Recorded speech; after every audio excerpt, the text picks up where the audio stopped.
കാസർഗോഡ് റിയാസ് മൗലവി കൊലപാതക കേസിൽ പ്രതികളെ വെറുതെ വിട്ട് വിചാരണ കോടതി വിധിക്കെതിരെ സർക്കാർ അപ്പീൽ നൽകും.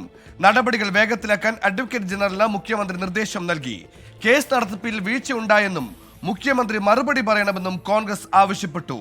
ലോകത്ത് എന്ത് സംഭവിച്ചാലും പ്രതിപക്ഷം മുഖ്യമന്ത്രിയെ കുറ്റപ്പെടുത്തുമെന്ന് മന്ത്രി പി രാജീവ് തിരിച്ചടിച്ചു. റിയാസ് മൗലവി കൊലപാതക കേസിലെ 3 പ്രതികളെയും വിചാരണ കോടതി വെറുതെ വിട്ടത് പ്രോസിക്യൂഷന് കനത്ത തിരിച്ചടിയായിരുന്നു. ഉടൻ അപ്പീൽ നൽകാനാണ് ആഭ്യന്തര വകുപ്പിന്റെ തീരുമാനം.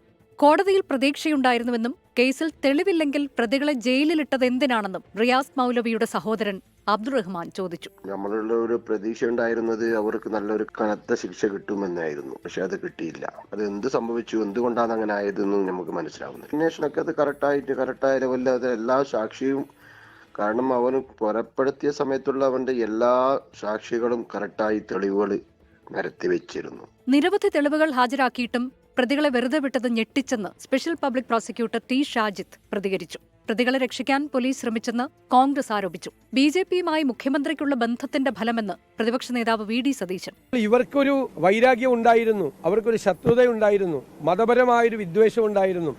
ആ വിദ്വേഷത്തിൽ നിന്നാണ് നിരപരാധിയായ ഒരാളെ കൊല്ലാൻ ഇവർ തയ്യാറായത് എന്ന് തെളിയിക്കാനും ഇവരുടെ RSS പശ്ചാത്തലം തെളിയിക്കാൻ സാക്ഷികൾ ഉണ്ടായിട്ട് പോലും മനഃപൂർവ്വം ആ സാക്ഷികളെ വിസ്തരിച്ചില്ല എന്നതാണ്.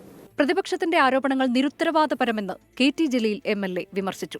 ഇടതുപക്ഷത്തെ പ്രതിക്കൂട്ടിൽ നിർത്തുക എന്നുള്ളതാണ് ഈ കള്ള ആരോപണങ്ങളിലൂടെ, വ്യാജ ആരോപണങ്ങളിലൂടെ UDF ലക്ഷ്യമിടുന്നത്.